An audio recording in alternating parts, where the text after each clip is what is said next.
Welcome to the Mundus Fractura Law Guide. This week on Law Guide, we will take a deeper look at life, death, and the afterlife. Let us take a brief look at the phenomenon known as spirit. Mortal beings on Mundus Fractura, as with elsewhere in the universe, are born, live, and die. However, unlike elsewhere, on Mundus death may not be the immediate end. Let us pretend that you are a heroic adventurer. You are Slornar, an orcish cabbage druid, protecting the great cabbage grove from a plague of ravenous giant locust. You fight valiantly against the insectoid onslaught, but their numbers are too vast, and you are ultimately defeated by the foul hexapods. You are slain. You awaken in a strange realm, but it is not the afterlife, oblivion, or whatever would typically come after for you.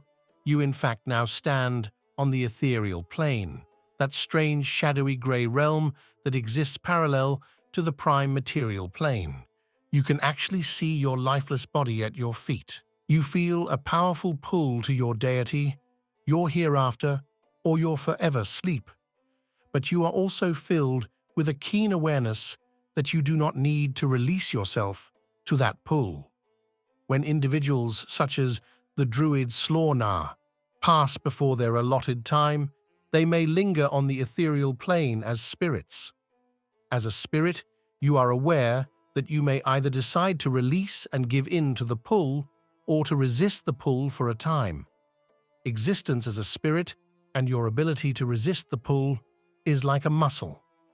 If you use this new muscle, by exploring your capabilities as a spirit, you can strengthen it until existence as a spirit becomes natural and effortless. If you do not use that muscle, it atrophies, and you become unable to resist the pull and will pass beyond. Let's now pretend that your companions find your lifeless corpse. They rush your corpse to a healer to attempt a reincarnation spell. They pay the healer's exorbitant fee, the spell is cast, and you feel a different pull, the pull of renewed life. You decide that existence as a spirit is not for you and return to the world of the living. Unfortunately, you are reincarnated as a kobold. Your memories, personality, and abilities are as they were in your previous life as an orc, but your physical form is now that of a kobold. We will explore the wonders of reincarnation another time, but for now, suffice to say, you are miserable.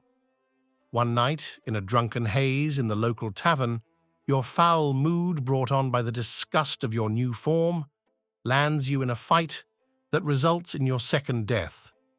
Here you are, a spirit again. Your friends are beside themselves with grief and evidently quite wealthy. For the second time in as many days, they rush you to the healer, pay the fee, and again you feel the pull to life. You once more have a choice. You might pass to the great beyond and meet your maker, that great cabbage in the sky.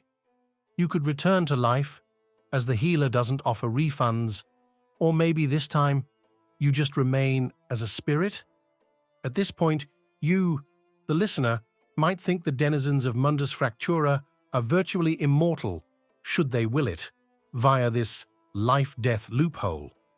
There are limitations and exceptions to this ethereal waiting room merry-go-round. Let us say that you have decided to remain as a spirit, which is a possibility for some of the more bold adventurers.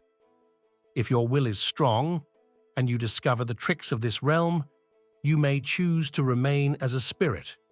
You will never be able to be reincarnated or brought back to the world of the living again. You will exist in the realm of spirit for the duration of whatever your natural prime material lifespan was meant to be, or until you are killed as a spirit. At the time that you die, while in spirit form, you immediately pass on to the afterlife you have thus far avoided. It should also be noted that existence as a spirit is not an inevitability.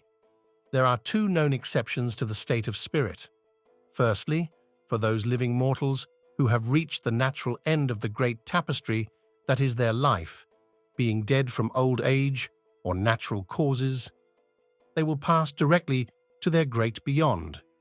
The second, and deeply grim exception for those individuals who like to bounce back and forth between life and the spirit. Spirits wear out.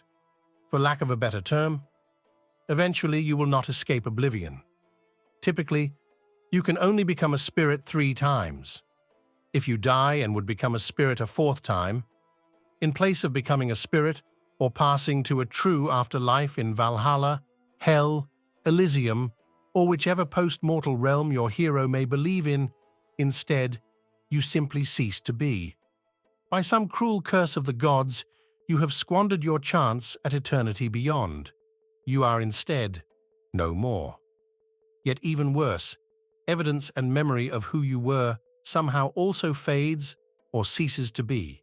Your name is forgotten, statues crumble, written record fades, and the world goes on. That is all for this time. I hope you have enjoyed this episode. Stay tuned for future Lore Guide shorts, and thank you for listening. Goodbye for now.